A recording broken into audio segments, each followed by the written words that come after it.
I rise in support of this motion, and I thank the mover for bringing this matter to the House.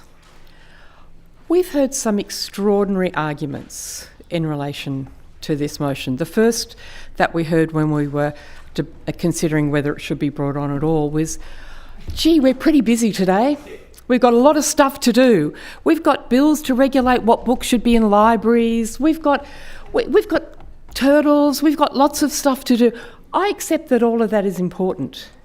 But how do we fulfil our responsibility as members of Parliament?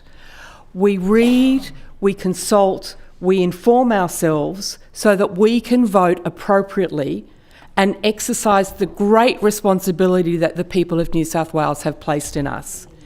And one of the ways we do that is to read things like the Sackar Report and to say to us, we are too busy to give you the information that you need to be able to fulfil your democratic responsibility is frankly insulting.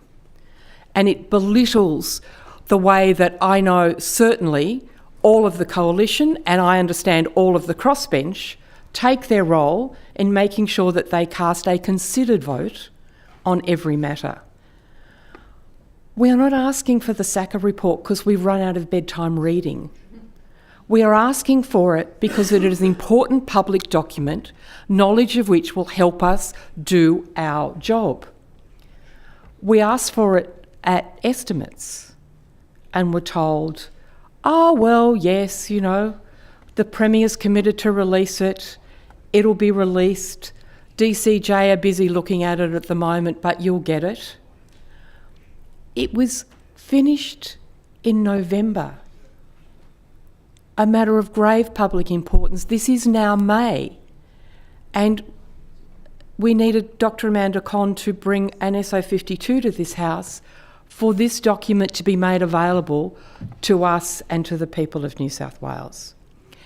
And the argument that we're hearing today, which was not an argument, I note, that was raised when the SO52 was being debated, the argument we're hearing today is that, a bit like Harry Potter's cloak of invisibility, the cloak of cabinet has been thrown over this document. Well, if that cloak is so effective, I've got a few water bills that perhaps Cabinet might like to cover with their cloak of invisibility, because I'd like them to disappear too. The ludicrous notion that anything that a minister reads is somehow a cabinet document and is to be protected from this House and the people of New South Wales trivialises the democratic process. It is very clear that the Attorney-General has received this document.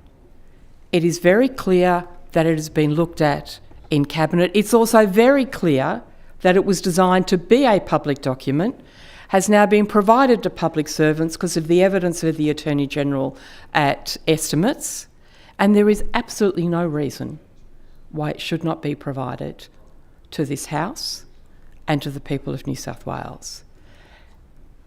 The only conclusion one can draw for the efforts that have been taken to keep this so secret is that that report contains something which the Premier, the Attorney-General and other ministers do not want the people of New South Wales to know. And frankly, in my opinion, that is even more reason why it should be released.